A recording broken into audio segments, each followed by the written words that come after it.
Welcome to School Matters. I'm Celia Longoria. In the spring of 2012, students in the state of Texas will begin taking a new state assessment. This new state assessment is called the State of Texas Assessment of Academic Readiness, or STAAR. We have invited a group of panelists to join us this morning, and I'm going to be introducing them. First of all, we are joined by our Assistant Superintendent for Curriculum and Instruction, Celeste Sanchez, our Staff Development Coordinator, Melanie Flores, and our Director of Elementary Curriculum, Connie Cruz, Director of Secondary Curriculum, and Gifted and Talented, Marialis Martinez, and VMA Principal, Teresa Cervellon. Welcome, ladies. Thank you all for being on our show. It's a pleasure having you all here this morning. Ms. Sanchez, you are our Assistant Superintendent for Curriculum and Instruction, and I know we look to you for leadership in the area of curriculum and instruction, and you've been doing a great job keeping everybody ready and geared up for this new STAAR. I'm going to begin by asking you, first of all, what can you tell us about this new state assessment? Well, this new assessment replaces tax that we know of. And we know that there are many things different about it, but there's three really main things. This test is supposed to be more rigorous, have more depth to it. There's more test questions at almost every grade level. And for the first time since the inception of state assessments, it will be timed. There will be a time limit, whereas, pardon me, whereas before there was no time limit. If you think of it, and you're going to see some examples in a little bit about what's the difference in the rigor and what rigor is. But if you think of it in that there's 4 levels, and level 1 being the lowest level, level 4 being the highest level, what we have been told and have seen is that the past tests, TACs, were all questions that were level 1 and level 2, meaning they were lower level questions. This test, the majority of the questions are level 3 and 4, and we're going to show you an example of that in a little bit. And level 3 and 4 being more rigorous, requiring students to think and predict, not so much find the answer in a passage, but be able to analyze and evaluate and predict. This has required our teachers to change the way they teach. And as you're going to hear in a little bit, our teachers have been really working hard. They've been working hard for the past 2 years, preparing themselves to teach differently so that our students will be ready to meet the challenge of the new exam. Mm-hmm. And also, we do want to ask you another question. Talk to us about how the STAAR ratings will work. Well, right now we're not sure. TA has not been able to tell us because they need to do a baseline. That's why this year we are not being rated. We are maintaining the rating that we had last year. They have to administer the entire state of Texas and then draw some baselines, and from there determine what would be passing, what will be high rating, what will be a low rating. I know that for the first year they're just going to, or 2012, 2013, they're just going to do acceptable and unacceptable. But they're still going to be working on those formulas. We don't know yet what the ratings will look like or what they will be called. Mm-hmm. And recently we had heard about the 15% and how that was going to count towards a student's final grade. Just recently we heard something in the news about the latest development with Commissioner Robert Scott. Can you talk to us about that? Yes, actually that is good news for our students and for us because the legislators had ruled that 15% of the end-of-course exam, beginning at 9th grade, beginning this year, 15% of the score would be factored into the student's final grade for that course.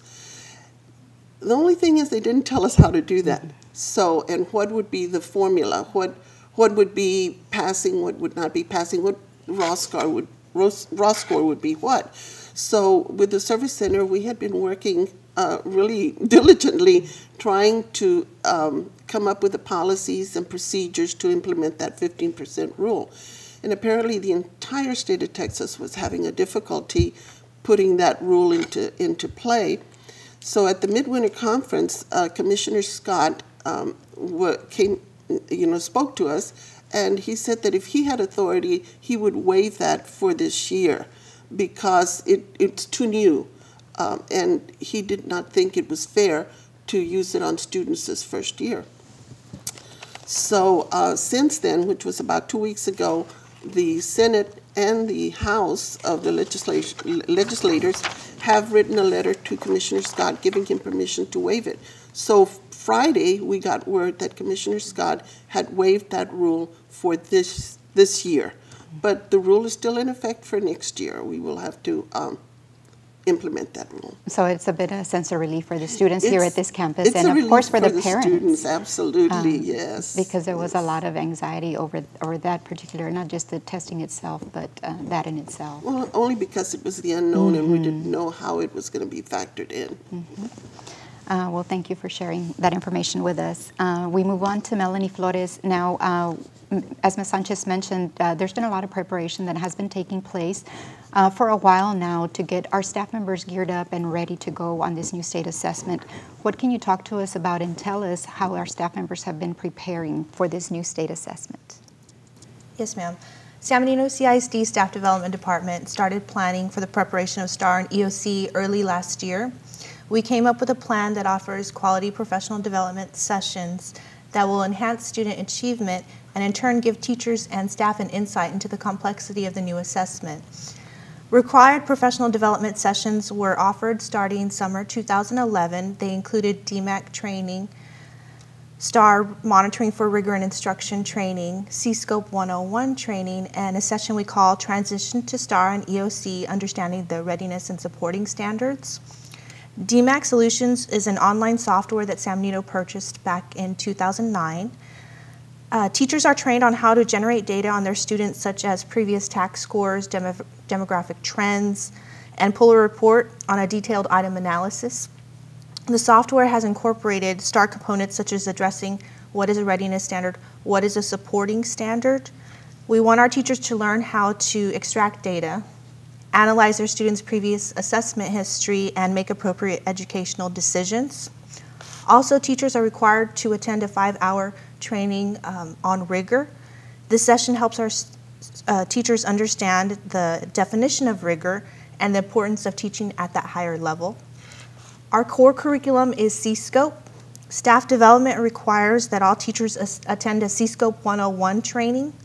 Teachers will learn how to navigate the C-Scope developer and access the TEKS verification documents, the instructional focus documents, the year at a glance, and other components of the curriculum. Along with C-Scope 101, all teachers attend C-Scope rollout trainings to prepare them for the upcoming 6 or 9 weeks. At that time, they are walked through the 5E model of instruction, which includes engage, explain, elaborate, explore, and evaluate.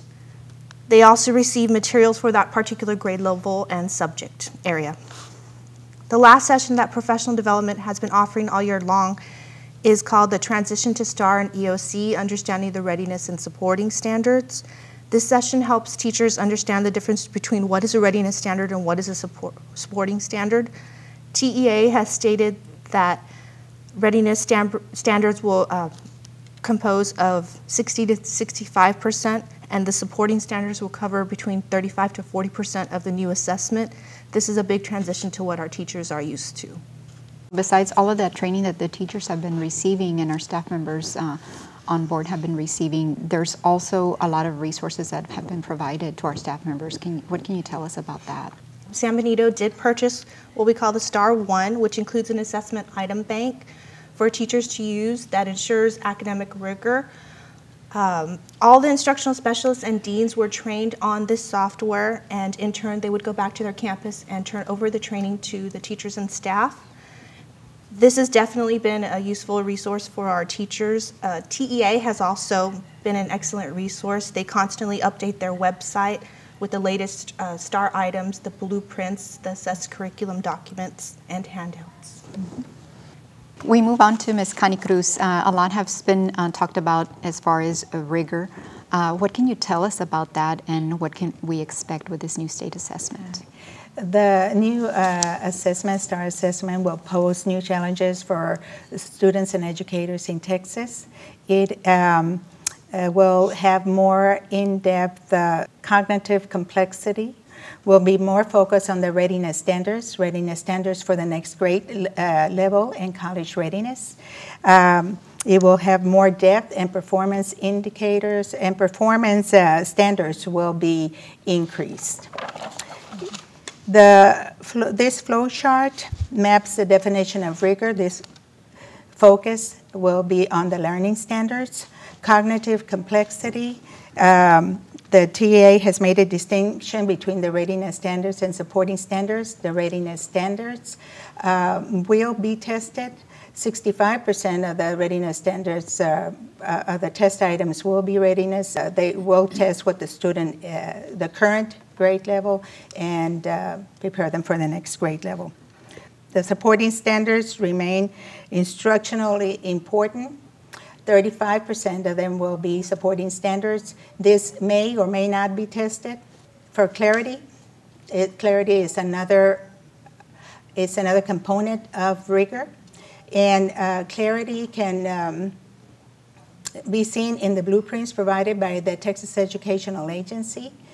The Texas Educational Agency has provided us with blueprints that will tell us the number of standards that will be tested and the number of questions that will be tested. It will also give us the percent of readiness standards and the supporting standards.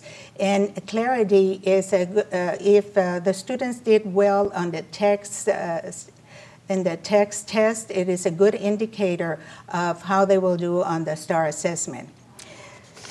For in depth, when we talk about depth, we are talking about the level of questions as the depth of knowledge. And like Ms. Sanchez said, there are 3 levels. Level 1 being the low cognitive complexity level, level 2 being the mid cognitive complexity, and then level 3 being the high level of complexity.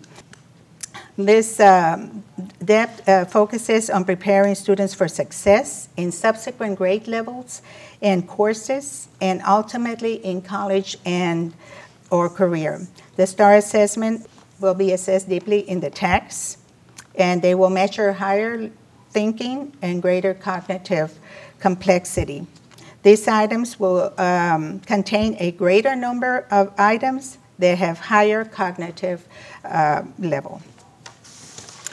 In the spring 2003-2009, there were at level 1 questions. We had 55% of them were level 1. In the STAAR test, there will be 55% of the level 3 questions, that is the high cognitive level of questioning, according to the depth of knowledge questions. As you mentioned, it's going to be a little bit more difficult, more rigorous, and you've tried to explain to us what that means for us. We'd like to show the viewers at home a comparison, a text question versus a STAAR question, so that they can also see the level of difficulty and how it has changed from text to STAAR. What can you tell us about that? Okay. In the text versus the STAAR, the text, as you can see in this chart, the text 2003 release a question. It says the wires connecting the battery and the light bulb create a closed circuit. What would happen if one of these wires were cut? If you look at the STAAR 2011 release, it is testing content 5.6b and the process 5.2d. This is a dual coded, meaning that it will test the content and it will also test the process that is embedded in the content standard. That is something that we're really going to have to be looking at and working with. And in this particular item, students have to know the flow of electricity in the circuit. They cannot just think, they have to know it. And this is a readiness standards that will be tested. Okay. So as we can see, when we do the comparison, it's going to be a multi-stepped process in the STAAR. Yes.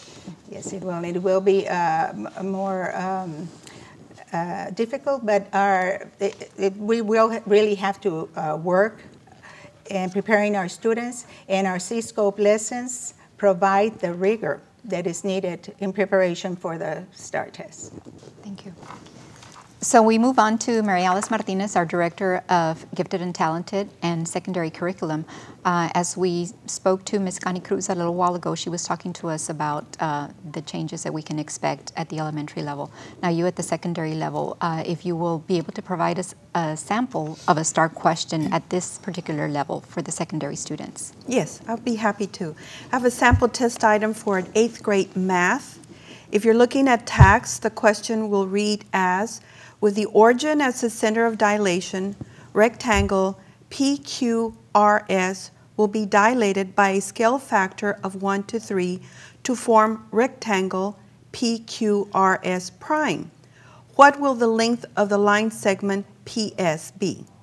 This question is a level 1 because it is a one-step simple procedure.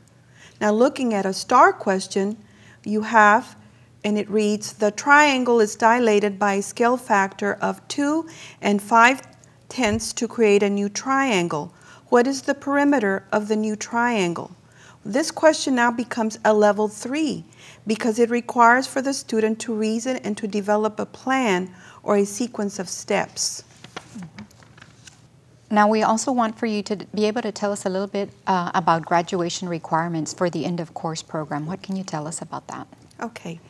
At the beginning of this school year, 2011 and 12, these 9th grade students that are present here are going to be the first class that will be required to take the STAAR end of course assessment. And the purpose of the end of course assessment, and it is called EOC, is to measure the students' academic performance on college readiness standards. There are 12 end of course assessments. In the area of language arts, you have English 1, English 2, and English 3. In the area of mathematics, you have Algebra 1, Geometry, and Algebra 2. In science, you have Biology, Chemistry, and Physics. And in the area of social studies, you have World Geography, World History, and U.S. History. And can you also talk to us about what the STAAR end of course requirements are for the different graduation programs? Yes, if a student is in the minimum graduation plan, the student is required to take 8 end of course assessments, but also has to perform satisfactorily. And if the student is in the recommended plan, the student now has to take 12 end of course assessments and must achieve a level 2, which is satisfactory academic performance on the Algebra 2 and the English 3 assessments. Now, if the student is in the distinguished graduation plan, the student has to also take 12 end of course assessments and must meet level 3, which is the advanced academics performance, the post-secondary readiness standards on the Algebra 2 and the English 3 assessment. Now, earlier we talked about how, of course, we've been talking about the differences in the level of questioning that students will be receiving, but there's also going to be something new that students and parents need to be made aware of in the fact that this new assessment will be timed. What can you tell us about that? Okay. All the exams on the STAAR end of course and also the STAAR assessments will be timed, as you mentioned, and they will have a 4-hour time limit, which is totally different from last year when we had the tax. They had all the time that they needed. But this year, beginning this year with the STAAR, they have a 4-hour time limit. Well, this year's freshman students are the ones that are being most impacted by these changes. There are over 700 freshman students here at your campus, so we wanted to extend that invitation to you so that you can come talk to us about what VMA has been doing to prepare the students to meet the new challenges. Well, the first thing we did was disaggregate data, as previously mentioned, through DMAC. We looked at the incoming freshmen, we looked at their tax scores from the 8th grade, and we started targeting and looking at specific areas of weakness that we would have to target at the beginning of the year. From there, we also developed block classes in math for almost every student that is a freshman this year. And those students that didn't do well in science are also in a block class for biology. Those classes are 90 minutes, so therefore we can go back and pick up those skills that were lacking. In addition to that, we have, for students that are struggling in the area of English, writing, World Geography, we did purchase the new compass, and we have labs that have been tied into the new standards for end-of-course testing. Of course, we have tutoring after school, Monday through Friday, from 4:30 to 5:30 for all core areas. We also are going to start our credit recovery on Saturdays in March, and we have mandatory lunch tutorials where students are escorted into tutorials during lunch for the core areas if we see that they are needing that extra assistance. Another thing that we are doing is that we have common assessments that we develop every 6 weeks. These are administered to students and then again placed into DMAC. From there, we disaggregate the data again, and again, we target. We continue monitoring it, and then we adjust our instruction or our programming so that we can meet the needs of all students. And as you mentioned, there's a lot of instruction taking place, and y'all are doing everything at your level to help the students. So it is very important to stress to the parents how their child needs to be in class, because if they miss out, they're missing out on very important and vital instruction. You want to talk to us a little bit about the importance of that? Well, the first thing is these are freshmen, 9th grade. This is where you need to have your credits.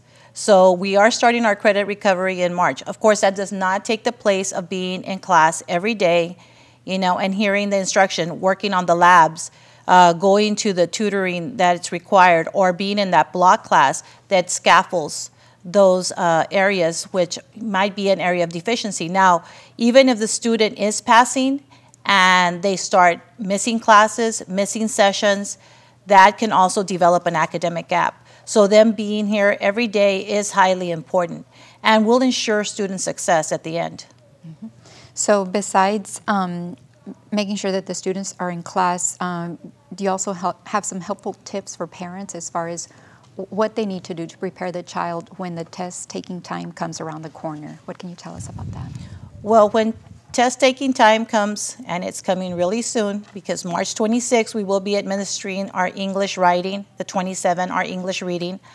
It's very important to have a low-stress day, and it's hard sometimes with a teenager, but we need to have that as a low-stress day. Try to get them here to school early, have a good breakfast. The night before, have a good sleep, well, you know, rested. I know a lot of them are in sports, but again, the night before, it's really important that they're ready. And when they will be taking this English 1 writing test on the 26th, they will be asked to write 2 compositions.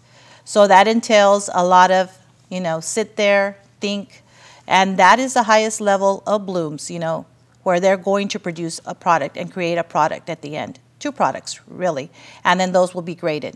Mm-hmm. So it's really highly important that, like I said, they come rested and ready to go. Mm-hmm. And I know that, you know, your freshman student population, like we mentioned earlier, they're the ones that are going to be impacted. But I believe we also want to mention that the repeat freshmen will not be part of this testing requirement. This year, the repeat freshmen will not be taking an assessment. They will not even be taking a tax assessment. So they have, I guess, 1 year reprieve where they will not be assessing. Those repeat freshmen are under the old system, so they will be taking the tax. Well, I think we've pretty much covered all of the different areas. I know I want to briefly turn it over to Ms. Sanchez. We've talked a lot about what's to expect, what can parents expect, what can students expect. But I know you also want to share some information before we close the show. Yes, I want to inform parents that this STAAR, the Next Generation pamphlet, will be going out to all parents in the district. And in here are questions that parents have asked the agency and answers. It's really very good, so I want to inform the parents to be on the lookout. Their students should be bringing this little pamphlet home. And also, I want to inform parents, Celia, that we've heard a lot today about readiness standards and supporting standards, and they're probably wondering, and as I listened to our explanations, I thought we're using so many acronyms that our parents don't know what we're talking about, probably when we say, you know, VATs and IFDs and EOCs and readiness standards, supporting standards. But just to clarify, the readiness standards and supporting standards are what we used to call TEKS, the Texas Essential Knowledge and Skills. It's what our students must learn and what we must teach. And so if they are interested in seeing the standards, those readiness and supporting standards, those TEKS, they're available on the TEA website by grade level, by content. Or they can ask their teacher. Their teacher has all of the readiness standards that they are using and teaching too. So I apologize for all of those acronyms, but they're available on the TA website and by from the teacher. And it's also important to note that, you know, we've always tried to communicate with the parents and the community and the public anytime we have changes in our school district. And I know Mr. Limon and I have previously spoken to parents about the STAAR, but this was a little bit more in-depth and more in detail. And so hopefully we've been able to enlighten the community and the parents out there and answer some of the questions that they may have. But parents, you at home and viewers at home, if you all have any other questions related to STAAR or this new state assessment, of course, you can feel free to call the individual campuses. That's it for this edition of School Matters. Thanks for watching, and we'll see you next time.